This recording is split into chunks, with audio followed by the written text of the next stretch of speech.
Yo. Aubrey Edwards, Tony Schiavone. We bout to party.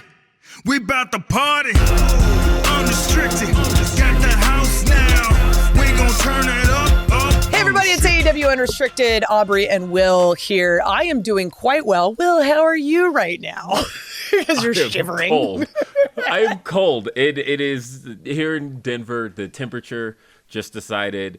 Everybody always talks about Denver as being seasonally cold, but it's more like we just get the extremes of all weather, and it hits like overnight because at the mile high temperature or the mile high elevations, things just happen very quickly. And like we went from summer weather all through September, and then beginning of October, it like started to hit the 70s, and then just one random day just dropped, and it's currently 40 and that happens outside, to be that your HVAC is dead. My furnace is down. Like this is a way to discover that I don't have any heat in my home, and so I'm currently freezing doing this recording. But I'm excited to be here with you. It's always fun recording with you, and it's always super fun. Let's do this. Let's. What are we talking about? We're talking about. We're talking about Title Tuesday. Talking Title Tuesday last week. That was so. Title Tuesday really threw me off to the point of where I'm still. I was going to ask about this. I'm still mentally adjusting to. I am in this routine, right? And you've been in this routine for 4 years, right? So you know it. But I'm in this routine now of I leave on a Tuesday, I do TV Wednesday, come home Thursday, and just this one time a year where we are leaving on a Monday, doing TV Tuesday, coming home Wednesday, I have been completely thrown off. I woke up Thursday morning thinking it was Friday because that's how my routine and you and works. I had a meeting, and I thought the same thing, and I'm looking at my calendar like, I'm supposed to meet with Will this morning and talk about stuff. He's got a fun project going on behind the scenes, and we'll talk about it one day eventually. But stay tuned. But like I'm looking at my calendar, I was like, I could have sworn I put this on my calendar, and I'm just looking at Friday, and I'm like, oh, it's Thursday. Oh no, honestly, I'll tell you what threw me off. The Wrestling Observer newsletter drops every Friday, and that's usually when like discourse on social media gets like the worst. And so I woke up Friday. Or Tell me how you really feel. and so I woke up Thursday morning, and I'm like, like people are talking about like nonsense right now. I wonder what's going on. And I'm like scrolling, and I'm like, where is it? What's happening? And then I realize, it's because it's not Friday, it's Thursday. So that's really what threw my week off. So for me, it was because I did Collision the weekend before. I think we were in Salt Lake City, and because it's such a short flight, I flew home that night. So I was home Sunday, and then I decided I was going to fly out late Monday. Normally, I'm a 6 a.m. flight airport person, and I show up, and I'm at Checkpoint 4 at SeaTac Airport, and the guys at the clear booth just kind of like look at me, and one of them goes, "Oh, Title Tuesday."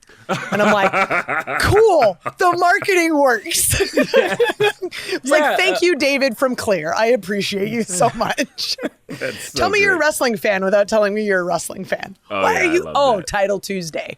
Yeah, no, it was weird. It's, I think for us, it's wild. Like, I've been through this enough now to know that just like October means that things are wacky because of baseball playoffs, hockey season starts, and there was just so much going on that like when I saw the schedule a couple months back, and I'm like, yep, okay, we got a Tuesday coming up, which is just, I think, throws all of us because we're so used to the routine at this point.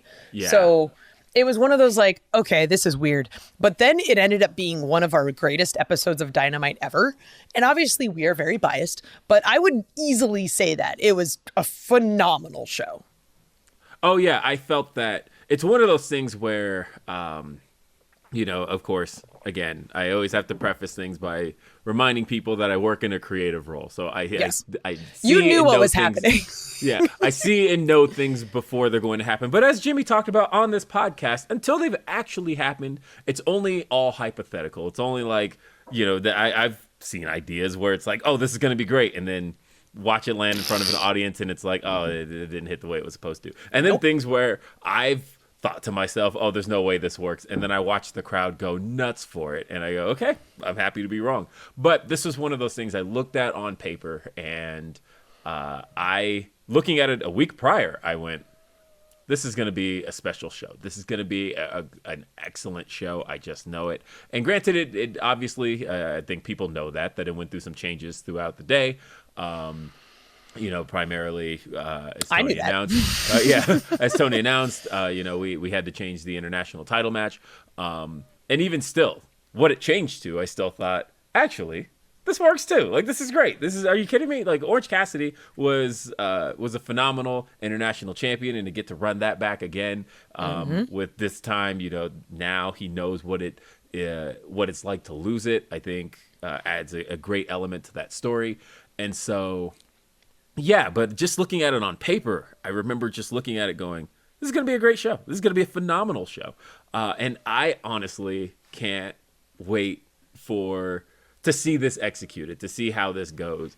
I have, I want to talk a little bit about the first match because I'm going to peel back the curtain on some stuff a little bit. The first match on Dynamite or the first match on the pre-show? Oh, yeah. Let's talk about the pre-show first. Yeah. Oh, you're right. We'll talk about the first match on the pre-show. So first off, like obviously, like, it's crazy, right? Because, like, we all know that, like, we're running on Tuesday. We happen to be running against another show. So we kind of have to, like, up the ante a little bit because there's so much wrestling on TV. We need to make sure that people know, one, Title Tuesday, and two, that they should be watching our show because it's awesome. So to see over the course of, like, 48 hours, like, okay, we're going to get a crazy overrun. Okay, we're going to get a pre-show. And I'm just like, and then we don't have commercials in the first, like, it was literally like the first 40 minutes. Like, we kept saying 30, but it ended up being 40. Yeah, I agree. We had the buy-in on, and it was interesting because we had talked about, AEW's kind of switched a lot to the 0 hour over the last year, but it's like this isn't actually an hour, so we're going back to the buy-in. Boom. I was wondering why. I was like, why is this not 0 hour? Like, because buy-in's typically like your Vegas type of branding. I'm like, what? Okay, yeah, it's not an hour. It wasn't technically an hour. WrestleDream wasn't an hour either. It was like 0 hour and a half. It was 0 hour and a half. That's true. But the wrestling content was an hour. There we go. And in this case, we had Eddie Kingston one-on-one with Minoru Suzuki, and again, this was just so much fun. And this was, of course, we were at the Cable Dome Arena in Independence, Missouri, Kansas City. This was the 5th time AEW's run this venue, I believe. It's right off the top of my head, but I believe it was the 5th time this venue's been run. And I have been in this venue 3 times. Okay. But only once as an AEW employee.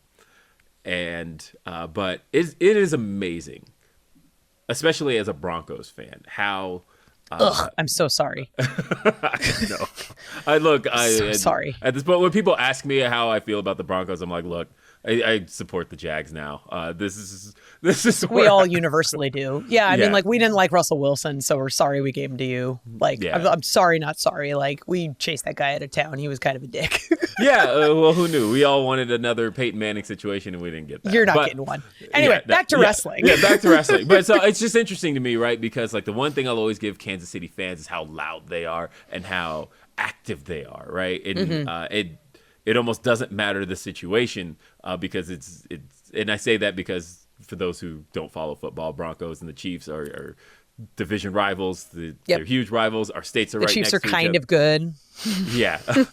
Our states are, so Missouri is just 2 states over. It's a short 6 to 8 hour drive. So, like, oh, wow. I didn't know it was that close. Kansas City fans like to invade Denver games. They're not just loud at home. They are loud on the road as well. And so I'm very familiar with those fans, but they shock me every time. And I could hear it from the back. I didn't get to get out into the arena until after the buy-in. But I could hear how loud these fans got from the moment they got in the building. And it's just, Kansas City fans, you guys bring it every single time. I will never hold that against you. It's great because I feel like we tend to, like, focus on certain cities as, like, these are the loud wrestling fans. Like, you have your Philly, you have your Chicago. New York occasionally, but like Kansas City is not normally someone I would throw on that list. And then this was like, oh no, they're definitely like top 5. Like this is a really good crowd. Oh yeah, I remember the first time AEW ran Kansas City, and it was February. It was right before Revolution. February 26th, 2020. And that's right, it was 3 days before Revolution, which was on the rare February 29th. But so it's February 26th, 2020. It had the Kenny Omega versus Pac Iron Man match. Oh my God, it was that one. Yeah, it was that one. It had the Iron Man like match. having you around because I keep forgetting all this shit happened. And it was so loud at that show, and that's how I knew that there was a strong AEW base in Kansas City, and that I always knew that coming back there, it was always going to be something cool. And so yeah, but kicking off with that match and that title defense from Eddie Kingston was hard hitting. It was fun, and it was exactly what needed to kick the show off for those fans. Have I ever told you my conversation with Suzuki about the one match that I wrestled? No, you didn't. So he was out for like teaming with Jericho or whatever for a bit. And like I see him, like we've worked together enough now that like we're very like informal, like, hey, how you doing? And he comes up to me and goes, You wrestled? I'm like, yeah. He goes, your next match with me. I'm like, no. Yeah, and then he just sits there like evil, violent grandpa just laughing to himself. Are you kidding me? Murder Grandpa with Aubrey Edwards. Book it. Oh my God. No, let's not book it. I'm taking notes now. I won last time and I was sore for days. I can't imagine. Like, okay, the AEW is going to pay for my hospital bills. Oh my God. But yeah, Suzuki's one of my favorite people. He's so great as a person, but he's also phenomenal as a wrestler. And I loved seeing Eddie versus Suzuki on the buy-in because it was like, oh, we need a buy-in match. Let's just call up Eddie Kingston and some amazing Japanese wrestler. And they're going to immediately put on like a hard-hitting match. Well, and I think about so great. I still think about that Rampage buy-in from October of 2021 with Bryan and Suzuki, which knocked it out of the park. So it's one of those things where it's almost you have multiple safe bets here that have worked on buy-ins before, and let's go with this one. And I'm glad we did. It's very good, very good. And of course, like RJ and Renee on a pre-show is always great. Like I know that they just hate each other, but the two of them have such good chemistry that I love. Like I saw RJ printing off a bunch of notes in production. I was like, did you come here today knowing you were going to have a pre-show? And he's like, nope, we're going to pull it off. And they did. And they're great. I just love that that's indicative of a lot of AEW employees. Like things kind of get thrown at us and we just adapt and we kill it anyway. And I'm so happy for this team to be able to pull off something like this, where it's like, okay, cool. Normally we show up and we have 2 hours of TV. Nope, this is a goddamn pay-per-view. Yeah, and we have a lot going on.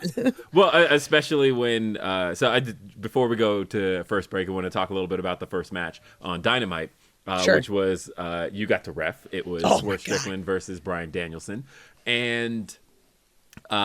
Just a couple of funny notes about the match in that, the one thing that wrestlers tend to ask all day long, referees ask as well, coaches ask, everybody asks all day is, what's my time?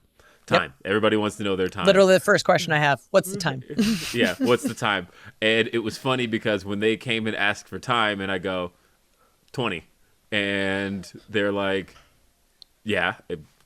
And I'm like, no, this is... No commercial. There's no commercial. No commercial. 20.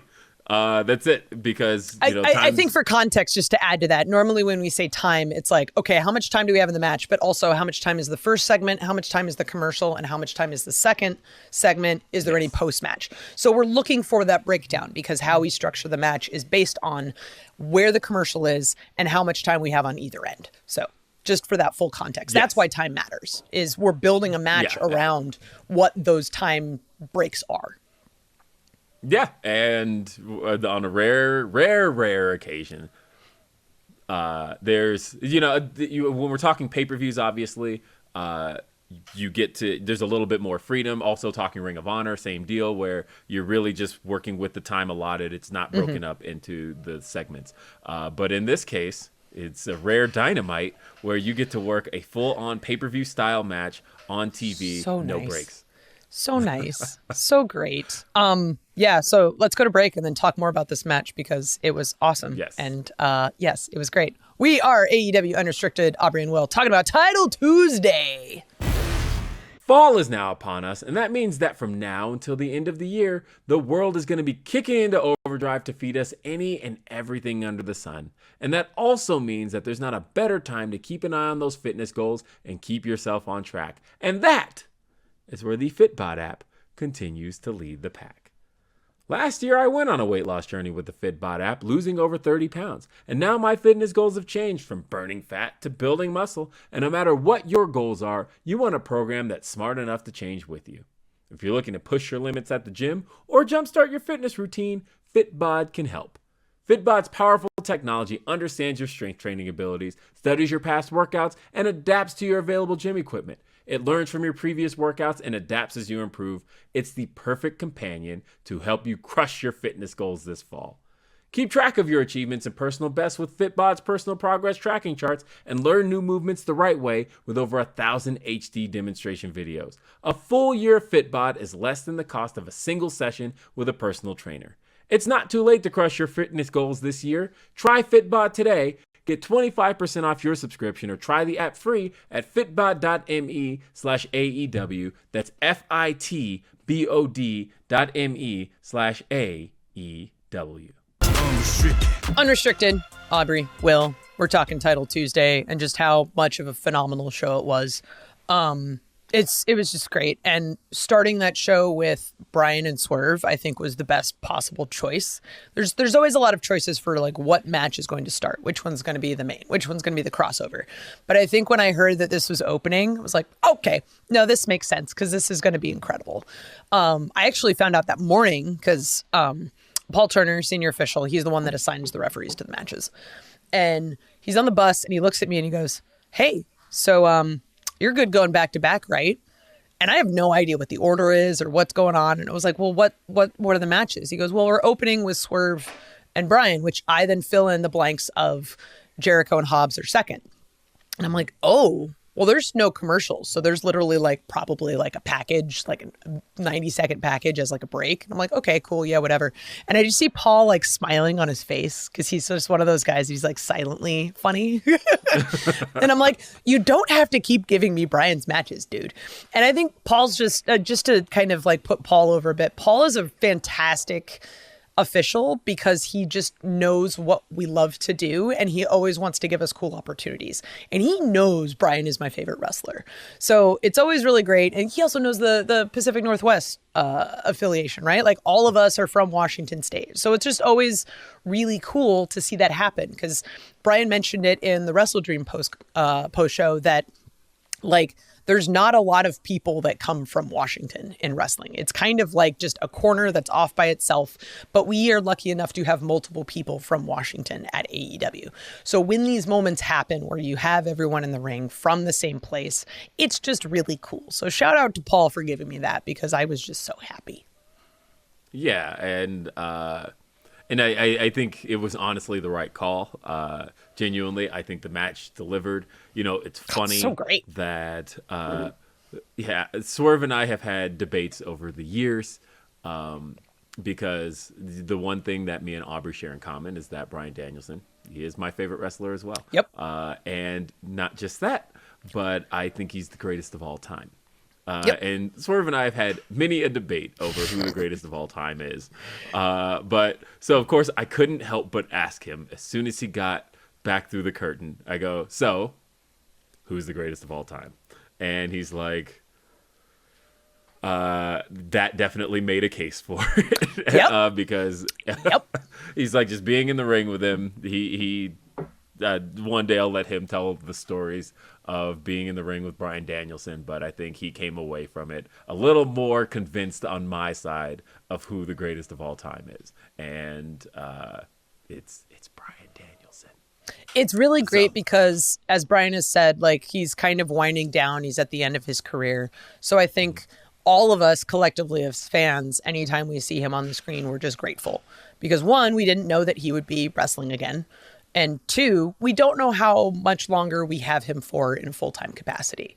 because he is reaching that point. He has kids. Like that guy is like a hardcore father. Like that is his identity, and he loves his kids. Like you talk to him for like 2 seconds and he'll immediately start talking about his kids. So it's nice that he's prioritizing that and he wants to spend more time with his family. But I think every moment where we have with him, we're like, yes, okay, there's one more. Good. Because he's literally doing like some of the greatest wrestling work that we've ever seen. And it's happening now. It's awesome. Oh, yeah.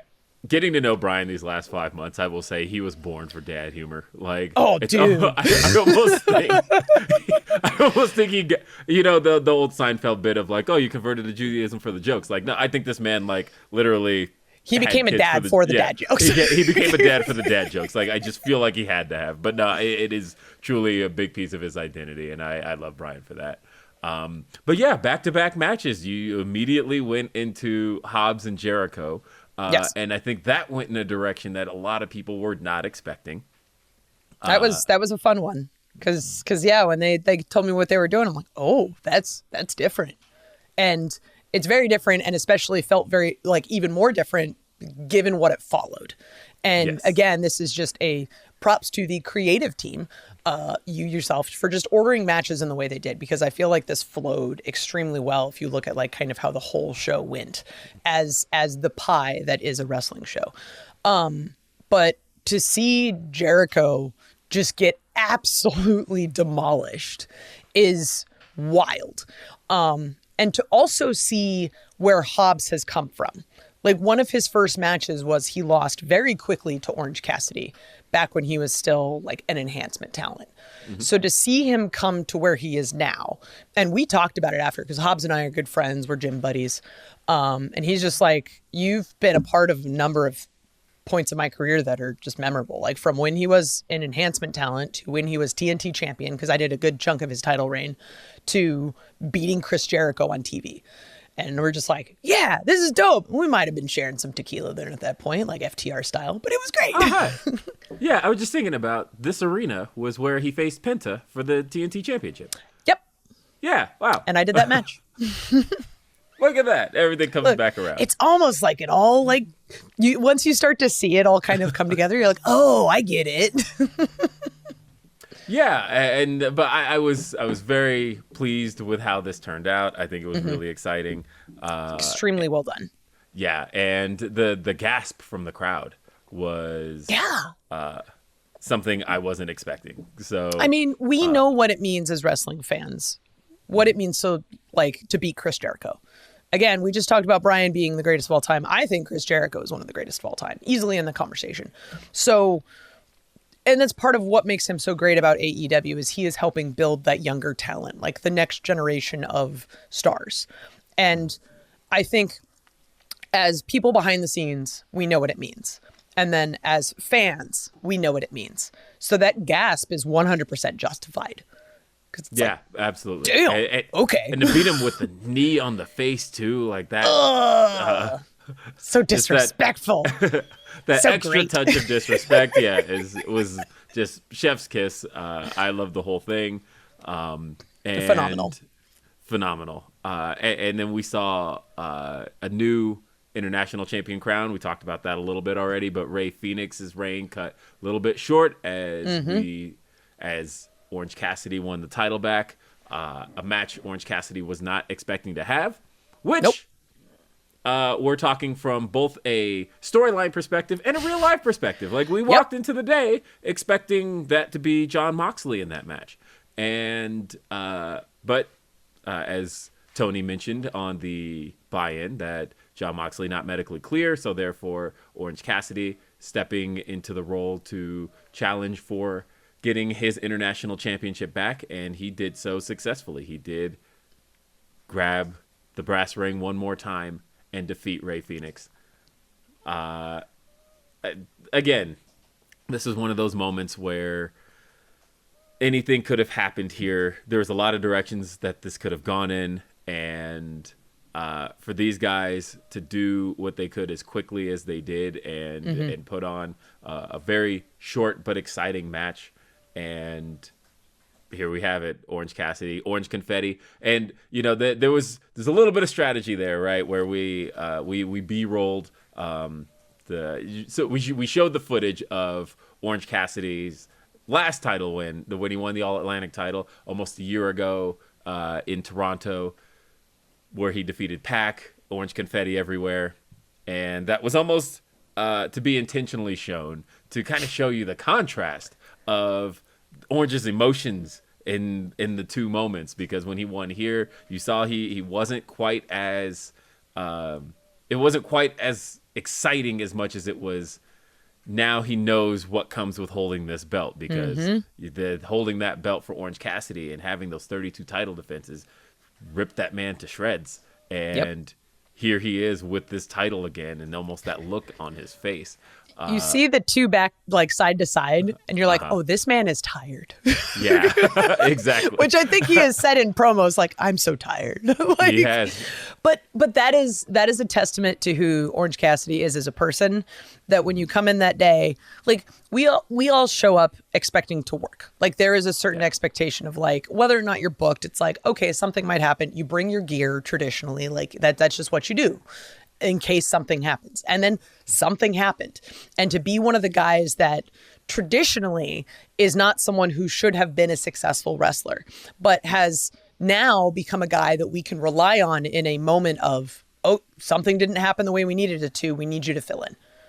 And it was great. Props to him. And props to Ray Phoenix for always just putting on stellar matches, regardless of, like, because when you're being thrown a different opponent, like, you've had all this time to strategize and put together something based on who you think you're wrestling. So on short notice to be able to have to work with someone else is, like, huge testament to him. Oh yeah, this is a huge testament to a lot of guys. You know, that scenario happens probably more often than people learn about, and that you know, where you think you have one dance partner and it turns out to be somebody else. And it always impresses me, the guys that you can count on to adjust to that and adjust very quickly and go out there on very little notice with somebody completely different and still just deliver something. Yeah, and just deliver something absolutely awesome. Kill it. Yeah, it's great. And congrats to Orange Cassidy, the first ever two-time international champion. So speaking of two-time, let's talk about this three-time champ, Shida. Yeah, I'm just gonna jump ahead because this was dope. Oh yeah, Hikaru Shida is the first ever three-time AEW Women's World Champion. Yes. I told her afterward that it blows my mind that she now holds kind of all of the stats at the moment. She's the longest reigning AEW Women's World Champ, but she's also the shortest reigning AEW Women's World Champ from the last reign. And she's the first ever three-time champ, and she's the current champ. Like, she holds all the stats that belt could have, and they all belong to her. I screenshotted the Wikipedia and sent it to her. I was like, it's just you on only you. Yeah, it's like longest. They just copy pasted your name. It was like longest, shortest, current, most reigns, all say her name on them. Dope. And yeah, that was a very cool moment in that, you know, again, a story that had been told pretty much since All In, where Saraya won the AEW Women's World Championship in her home country. But Shida was not involved in that decision. As a matter of fact, she was currently locked in a submission when Saraya hit the nightcap on Toni Storm to win the title. So, and then at that point, she had never gotten a return match for anything, and she had been working her way back to the championship. She defeated Ruby Soho in the main event of Rampage a couple weeks ago, and was just slowly crawling her way back to the championship. And for, again, so many cool moments throughout the match, because throughout the night, we had been really introducing you to Toni Storm, to truly who timeless Toni Storm is. You got 2 silent films. This is phenomenal. This was so great. And like, I'm watching this during the first one, and it's like her and RJ, and they kind of set it up. And then there's this silent film, and I realize we're in the middle of commercial. Mm-hmm. Because like, we're watching the monitors backstage. It's not going to show you the commercial at the same time you're in picture. And I'm just like, this is brilliant. Oh yeah, like, you're getting a Toni Storm silent film in your picture-in-picture break. If there's any reason to stick through it, it's seeing the Toni Storm silent film. Oh my God, it's so good. And it's like, It's great because picture-in-pictures are always so like tricky because you still have fans at home engaging in the show, but you lose for most people because in like Canada, when we broadcast on Fight, you actually see the whole thing full screen. So it's like they don't have picture-in-picture. So you still have to be engaging at home because there are people who are watching in a full screen format. But for our American audience, it's like, here's this little tiny screen where there is wrestling occurring, but you can't hear anything. You lose out on commentary, you lose out on a bunch of character stuff. It's really tricky. So building a match around the fact that you have a picture-in-picture, like I commend the guys for that. So this was great because it's utilizing the fact that we can't have audio during picture-in-picture and was just such a smart move. I loved it. Honestly, in the creative meetings as this was being discussed, I am falling out laughing. Just the description of this, I couldn't. This was so great, and to see it actually executed was even better. This was great stuff.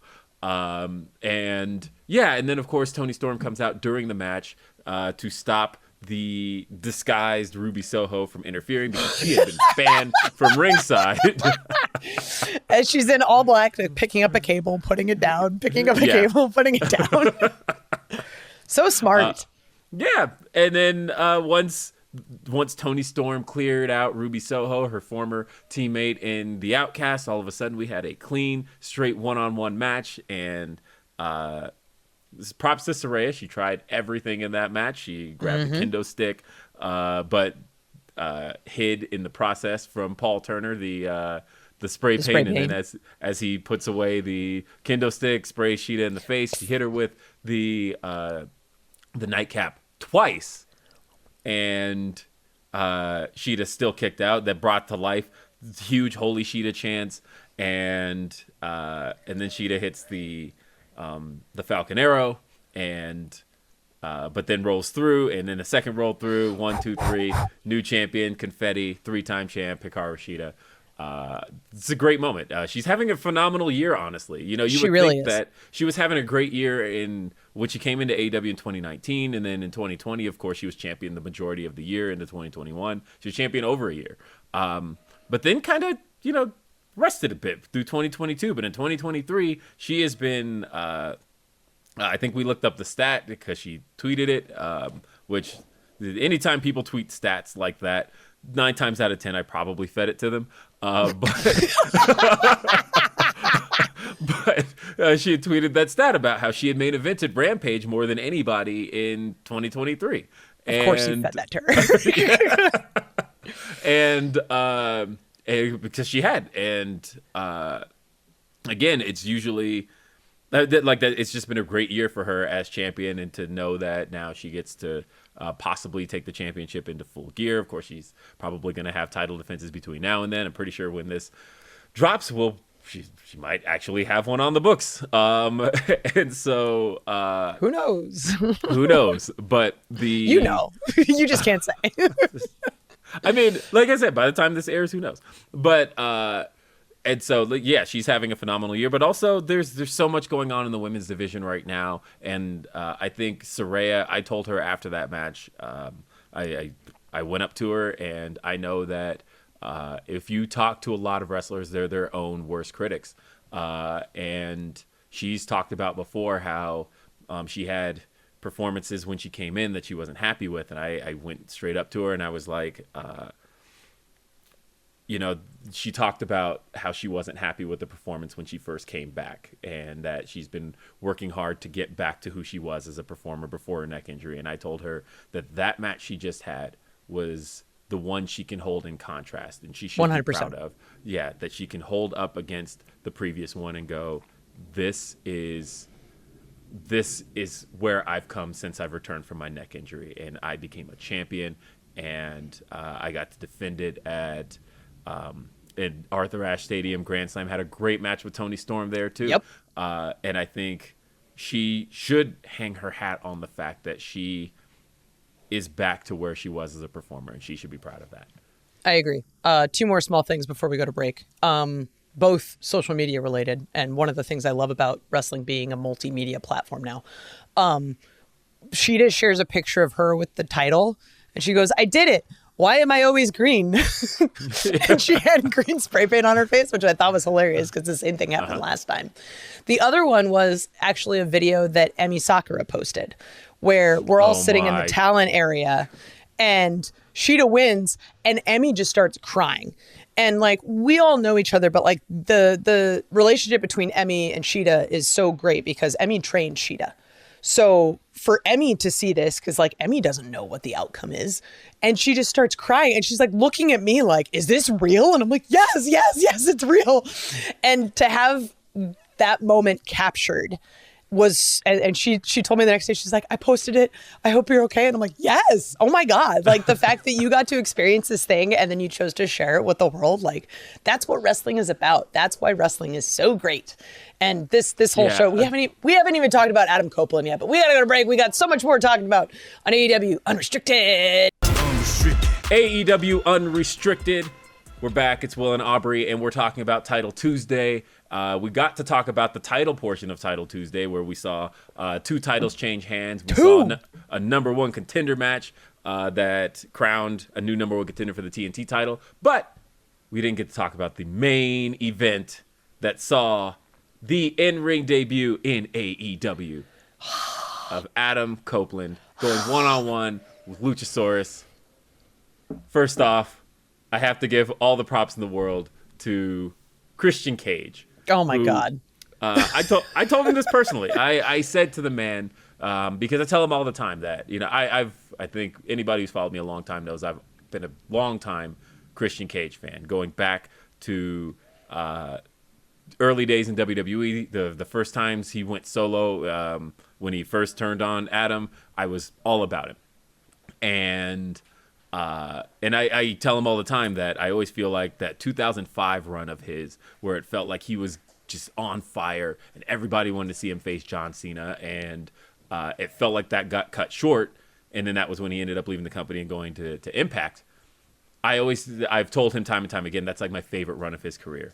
And I said, for the first time, I can change that answer because I feel like currently you are in the best run of your career. I told him that personally, and I truly believe that. I think he's doing excellent work. The way we opened the show with him in the production truck, and I looked down and I'm like, oh my God, Mike Mansouri making a TV cameo. This is great.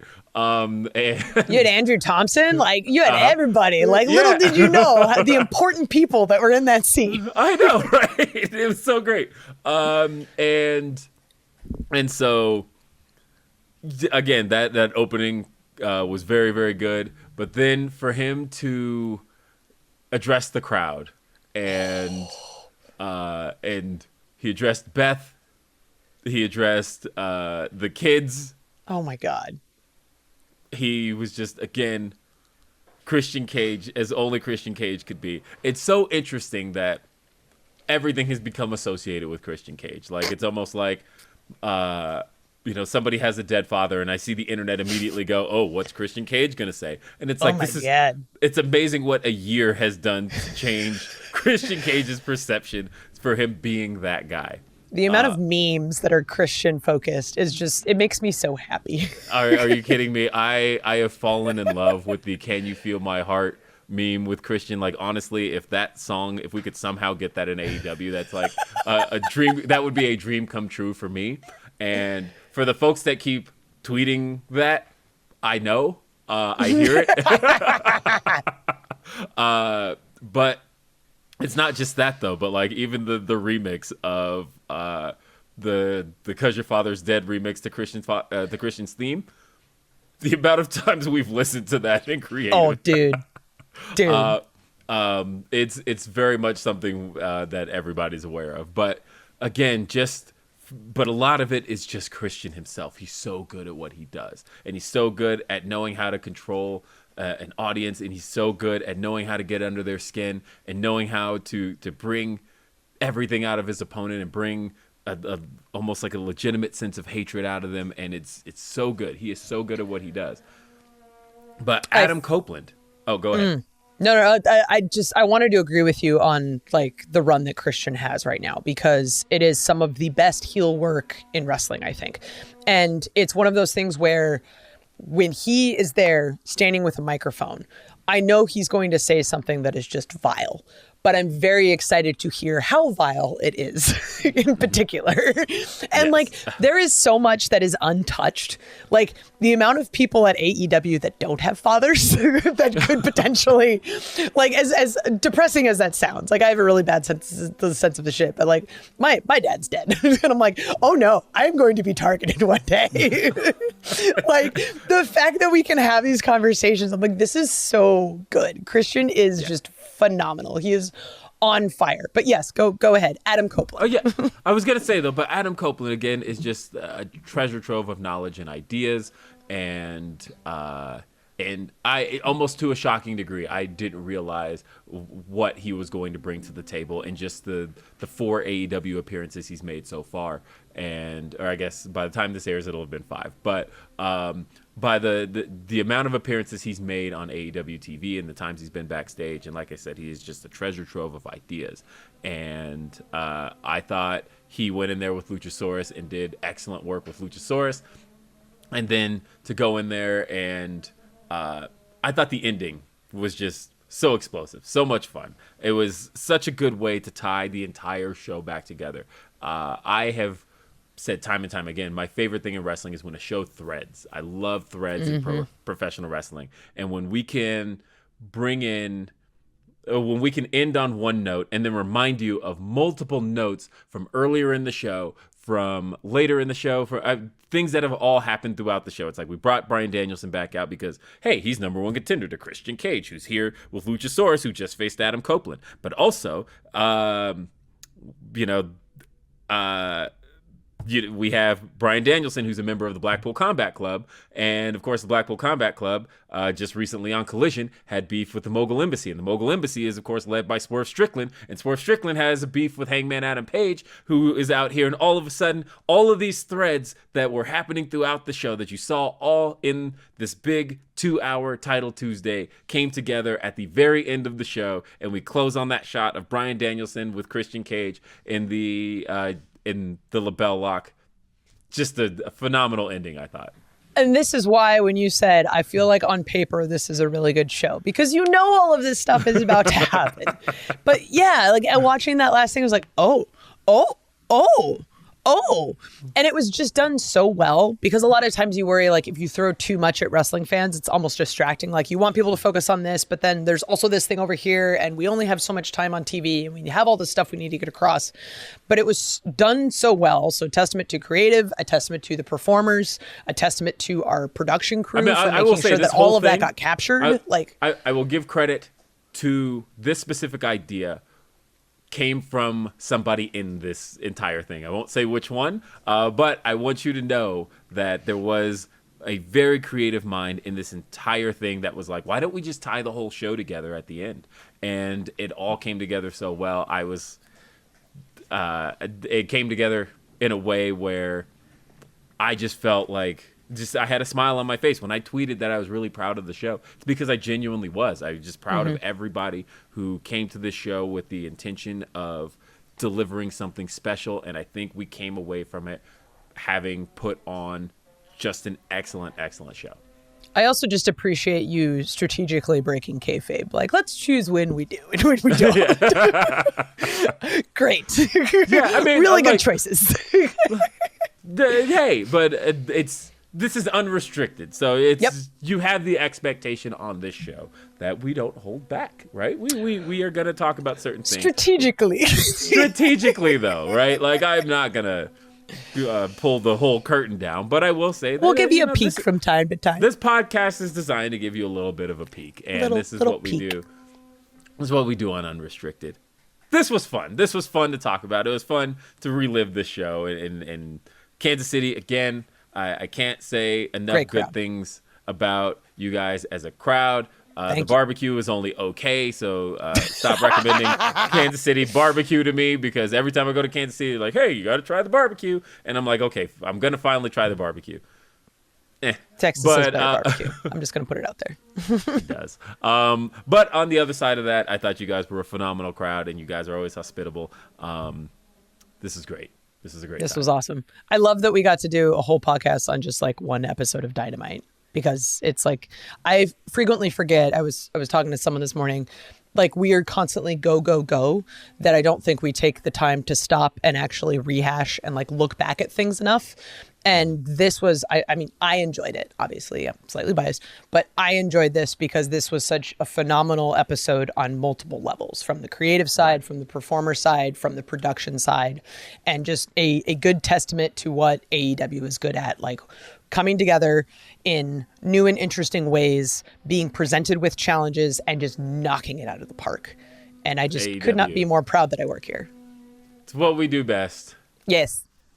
Here at AEW. And don't forget, you can continue to catch AEW everywhere you look. AEW is on every Wednesday. We've got Dynamite at 8 p.m. We've got Rampage every Friday at 10 p.m. We've got Ring of Honor Thursdays on Honor Club. And we also have Collision every Saturday at 8 p.m. on TNT.